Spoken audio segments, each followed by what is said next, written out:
Hello everyone, hope you're doing good and welcome back to my channel. Today we are at day 25 of the Geeks for Geeks problem of the day and we have a easy question in front of us.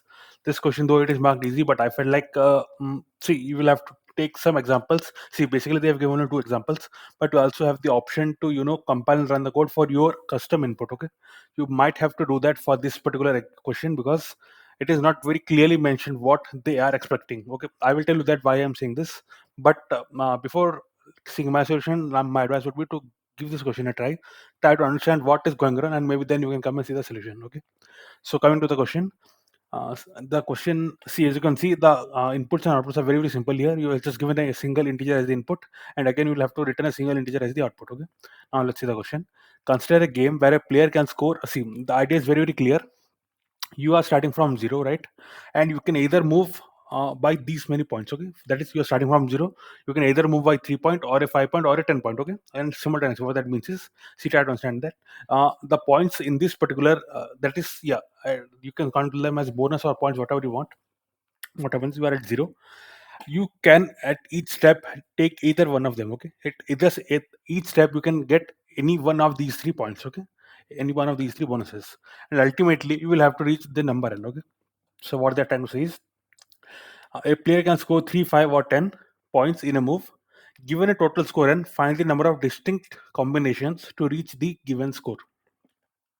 So I hope you understood what it means. We'll see the example also. But for now, if you are someone who have already done this question, I would just like to highlight this fact: distinct combinations. Okay, what it means, we'll come to this. Okay, so for example, let us say n equal to 10. It's very simple. See, we cannot reach 10 by just with the number 3. Okay, so what they are doing is, see, we'll have to take the help of 5 and 10. By 10, we can directly reach from 0 itself. We can reach 10 directly. If we take the help of 5, we'll have to take 2 steps. Okay, they are not mentioning about how many steps we need to take, that is how many times we should take those ones, that nothing is mentioned. They are simply asking the number of distinct combinations to reach the given score, okay, as simple as that.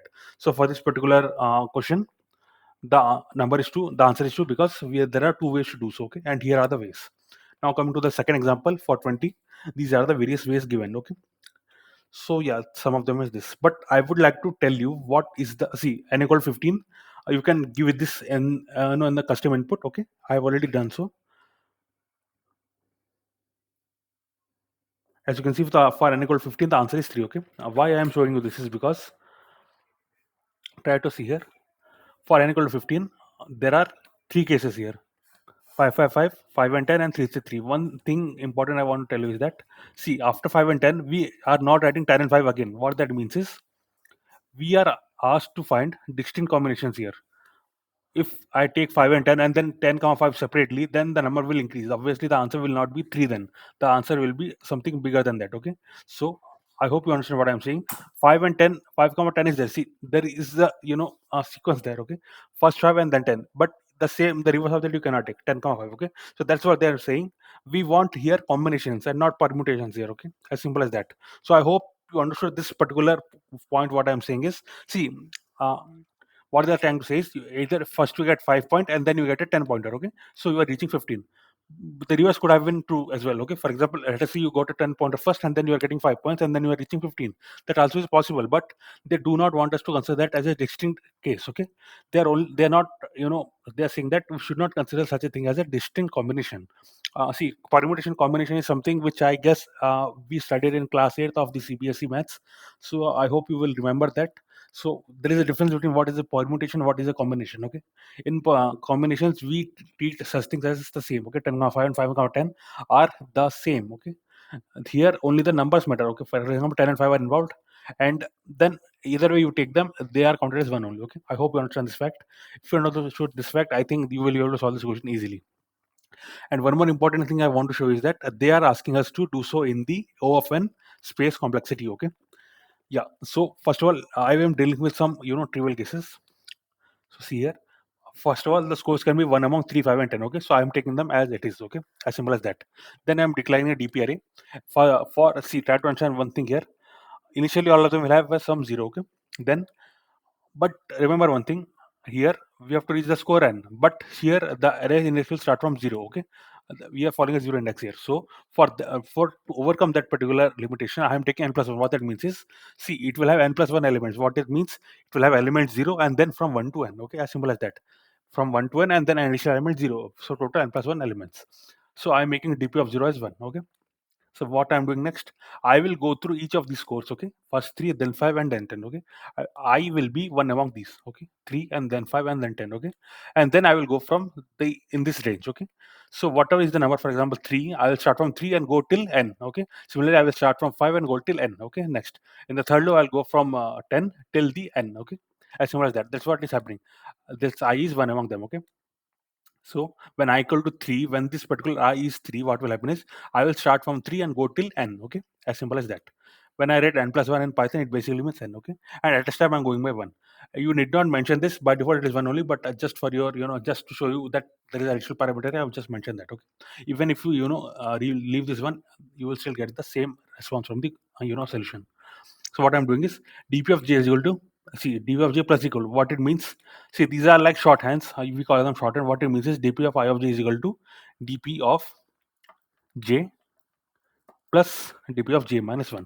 So what it means is, see, I made dp of 0 as 1. Okay. So whatever, see, what will happen next is that, see, 1 dp of 0 is 1. Add 3 to it. dp of 3 will become 1. Then add 3 to it. dp of 6 will become 1. Okay. Add 3 to it. dp of 9 will become 1, and so on. Like that is all multiples of 3 which are less than or equal to n will become 1. As simple as that. Now we will go to 5. Okay. Now we'll go to 5. The same thing we'll do. We'll start from 5 onwards and go for all multiples of 5. Okay. What we'll do? dp of 5 dp of 5 is equal to dp of 5 plus dp of 0. That will be the first condition. Okay. So we are adding a 1 there. So the idea here is, see, the same thing I mentioned here. For example, all multiples of 3 will be taken care of, and then all multiples of 5 will be taken care of, then all multiples of 10 will be taken care of. Okay. So there will never be a case, for example, there will be only one condition. Okay. For example, if we talk about 15, so what will happen is I will take 5 and then 10. Okay. I will not take 10 and then 5. Okay. That will never happen, because I will always complete the case of 5 before 10. Okay. So that will always ensure that I'll be always taking 10 after 5 only. So that is one way of ensuring that. Okay. So this is the most important part. Rest of the things I guess you already know, but this is the most important part. So yeah, then that is it. And then when we come to dp of that, ultimately we're rating dp of n. Why we're rating dp of n? Try to understand this fact. See here. See, ultimate aim is to reach n. Okay, by combining these points. That is the question. That we are starting from 0 points, then we can take any of these points, and ultimately have to reach n. Okay. So through this fact, I'm just trying to understand through how many ways we can reach that. Okay. So let us say n is a multiple of all of these. So well, let's say n is a multiple of 3 and 5. That is the case of 15 here. See, these are the various ways to reach it. Okay, as simple as that. So that's what I was just trying to show you. And here, what we're see, why we are doing this is that, see, try to understand this fact. Now you will ask me why I need to add dp of j again to dp of j. Okay, see, here we'll try to add dp of j, but why I need to again add dp of j with it. Okay, so try to understand this fact here. If let us say the number is a multiple of 3 and 5 both. Okay, so when we do for 3, when I is 3, okay, when I is 3 here, when we do that, some value will be assigned to j. Okay, dp of j. Okay, next, when we, because the number n is a multiple of 3 and 5, so when we next do for 5, when I is 5 here. Okay, when this I is 5, okay, what will happen is, again we'll be, calculating this. So that time whatever value was there because of 3, that will be added with some new values. That's what we are trying to ensure here. Okay, so that is the basic idea here. And yeah, I have already submitted the solution and it works. If you want, I can just run this and show you by commenting out this. Okay, yeah.